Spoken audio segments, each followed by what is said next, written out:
Good afternoon, Brent and Lynne. Why don't we begin by your telling us a bit about AAO?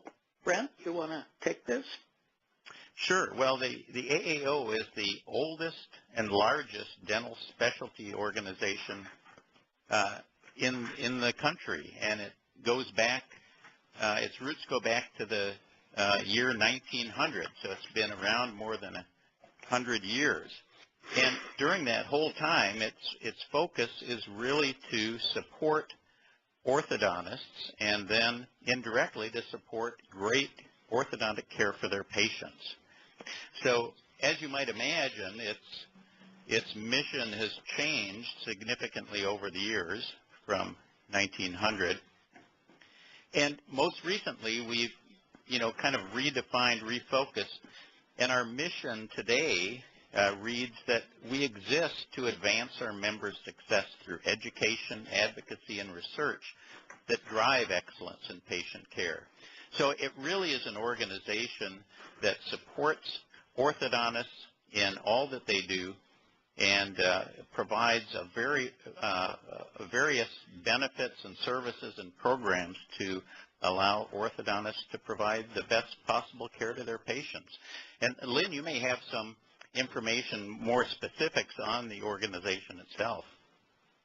Thanks, Dr. Larson. I'd love to tell people, first of all, a little bit just about orthodontists. One of the things I'm always surprised is that people don't know who our membership is, who they are. And most of our members, don't brag about themselves, but I can do it for them. The orthodontist is someone who has a dental degree, and they usually graduate at the top of their class. It's very competitive to be accepted into an orthodontic program. And even if you did graduate at the top of your class, you might not get in.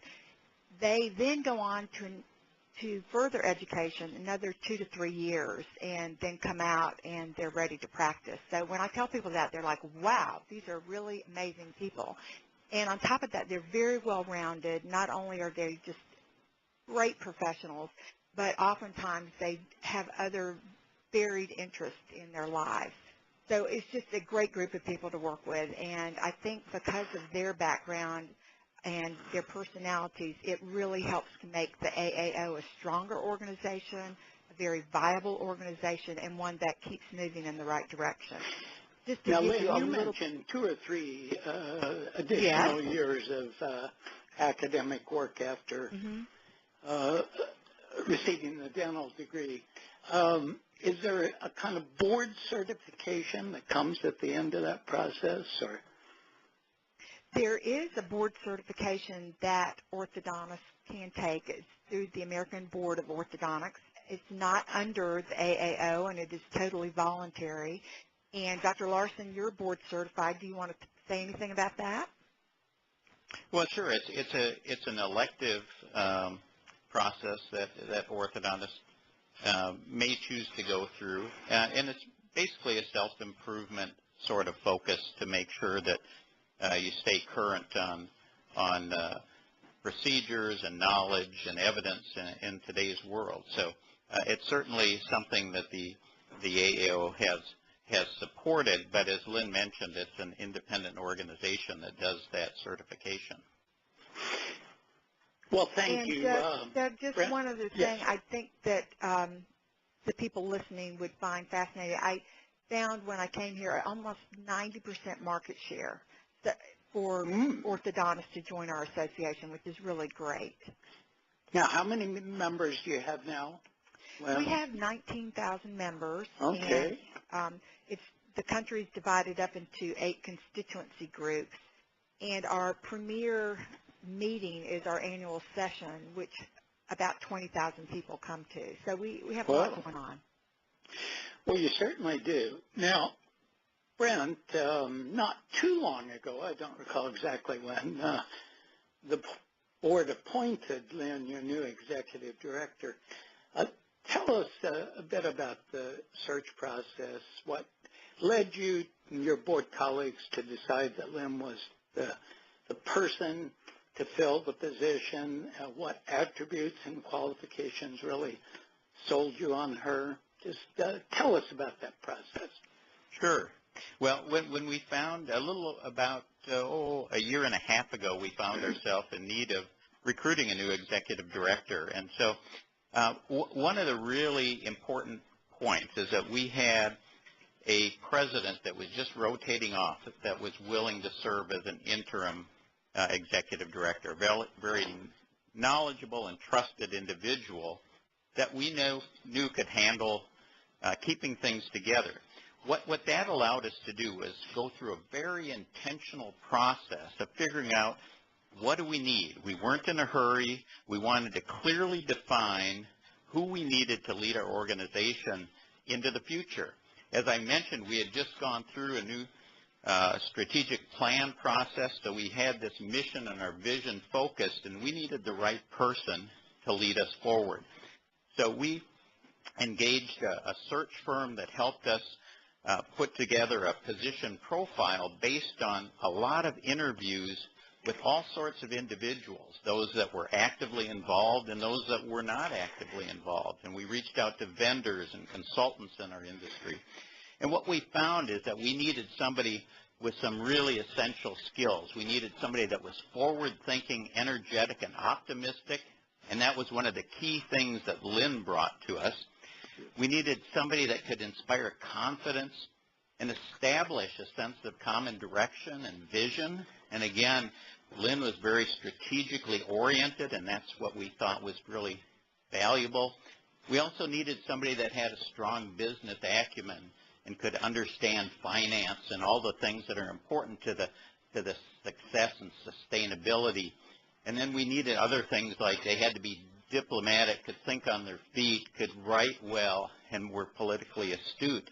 So we had this whole set of desired characteristics, and we went through, a very broad range of applicants. As I recall, 40 to 50 applicants. We boiled it down to a few that we brought in for initial interview, and then we brought 3 back for the second interview.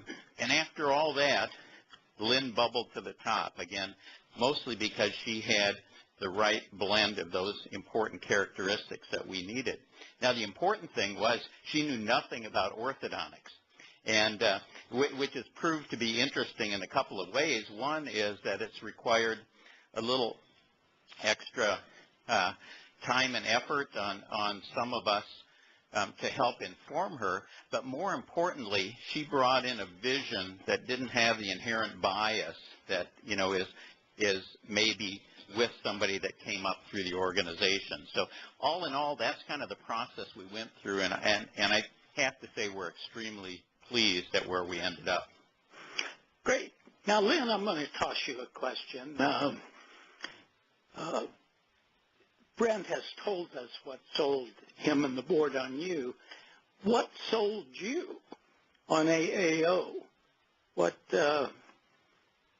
made you very receptive to their offer? That's a great question. I have to say, during the interview, I was very impressed. First of all, I had done my research on everybody that was sitting at the board table because I wanted to learn a little bit more about them. I also reached out to talk to some orthodontists that were practicing so that I could understand what are your needs, wants, desires from your national association, because I wanted to get a feel for what they were thinking and the impression they had of their association and if there was anything that was lacking. And people were very positive about AAO. I also talked to a lot of people in our world, the association world, to say, what do you know about the AAO? And, have you heard anything? And so all of those things came together, and the recipe for success was there. They are a very hardworking, bright group, and they want what's best for the AAO. And it was very apparent when I was interviewing that they were taking the search very seriously, that they had done their homework, and that they had an idea of where they wanted to go. And I just felt connected. When I met them, I felt very comfortable with the group, and I just think it was a great decision for me. So I'm very happy. I think I made a wonderful job land, and I'm glad to be here. So you're off to a great start. Tell us, Lynne, what you're doing. What's your strategy to make sure that your new partnership with the AAO Board remains really close and productive and endures? What's your partnership building strategy? Well, right out of the gate, I have to really give kudos to the search firm and also the board, because they said, you know, these are the typical things that you need to do to help your incoming executive be successful. And Dr. Larson really took that to heart, so much so that we went to Chicago, we met with our search firm, and we went through everything and talked about it. And then from there, he's worked really hard to mentor the board and talk to them about the importance of letting your executive really be responsible for the staff. We work with members and strategy, and so he's done a lot of that, because they were used to having an interim who was one of their colleagues, so they could, you know, kind of, it was a change for them.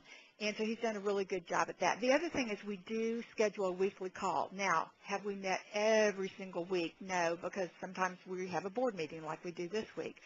But that has helped for me to build a trust relationship with him, and I really feel that, I mean, I can tell him anything in confidence. That's proven out because I've had to talk to him about a lot of different things. But in addition, he is very patient with me, and the fact that he's an educator doesn't hurt, I think, because he is used to helping people move along to get to a better tomorrow. And I think the board did a good job of just picking a good board chair. I mean, you know, he's very bright. He has a wealth of volunteer experience, and those two things combined have helped me to onboard more quickly. Although I have to say, I've been here probably 9-10 months, and even now I'm like, I do not have all of this down. I cannot believe it. I feel like I'm still learning some things. But I think the fact that Dr. Larson, with his personality and his ability to help me, as well as the board and their willingness to go best practices on what associations know to be successful, has really helped me. Now, Brent, would you like to add anything to what Lynne has said about the two of you working together and how you built this partnership? Well, I think I'd just like to emphasize what Lynne said at the very beginning, and that is that the kind of an initial sit-down with our search firm representatives and hearing about, you know, what causes these relationships to fail in the early years. And it really came down to, you know, having good communication, and as Lynne mentioned, developing that trust between the CEO and the board chair, so that we knew that we could be open and honest with each other, and that's really helped. So we started that process, as Lynne mentioned, having these weekly touchdown calls several months before I took over as board chair. And so I think that got us off to a really, really good start, where by the time we were working together as CEO and board chair, we had developed that level of trust, that open communication, and you know, kind of educating each other on where we should go from here. And so I think we've been very successful trying to direct the board into the strategic policy area and letting Lynne create the staff prioritization for work and helping us realize that strategy. So I think we thought ahead, we planned ahead, and we kind of hit the ground running. And as Lynne said, we're still learning, but I feel really good about how we've approached it and where we've gotten. Well, it sounds like you're off to a great start. One final question occurs to me, Brent and Lynne. Many board chairs and CEOs I've worked with share what you might call the external agenda. They're both spokespeople for the association. Do the two of you consciously divvy up that part of the job? Do you divide your external relations labor at all, or just take it ad hoc? I'm happy to jump in with that. Go ahead, ahead, Lynn. Yeah. Well, I was just going to say at the, at other associations you do see that, but Dr. Larson, first of all, he's a great spokesperson, and the second thing is he is an orthodontist, and I'm not. So we have been very fortunate that he's been quoted in some outstanding publications, and he just does a really good job with that. So I've really encouraged the staff to make sure that he's out there front and center, and I'm more the wind beneath his wings, I would say. Well, and so you in addition, I'm sorry, Brent? Well, I would just say I would add that that's true for, kind of the external public face and maybe some of the media, that, Lynn is really important in being the face of our organization to other organizations that we collaborate and deal with. So I think in a way that's sort of how we've divided it too. She's kind of the ongoing, stable, sustainable face of the organization as we deal with our collaborative partners that will go on beyond my tenure as board chair.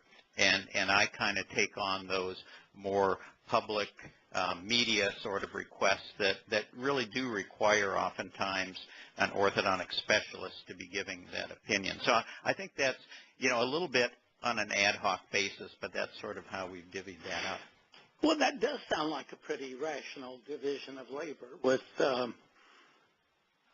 you, Brent, basically representing the profession nationally, and Lynn, you focusing on key relationships in the world of stakeholders, including other associations. So apparently it's working well from what you've said. Any issues thus far at all you've had to work through? Well, this is Lynn. I think my biggest issue is learning all the abbreviations. We have so many abbreviations. It's like we have an abbreviation for abbreviations. But I think that's one of the things that I immediately had to learn. Yeah, well, I would say if that's your only issue, I think you guys are in good shape. Well, yeah. Listen, Brent and Lynn, I really appreciate you taking the time to tell us about AAO and about your relatively new working relationship as board chair and executive director. We'll have to come back and do a part 2 after a few more months have passed. So thanks very much for your time, and have a great afternoon.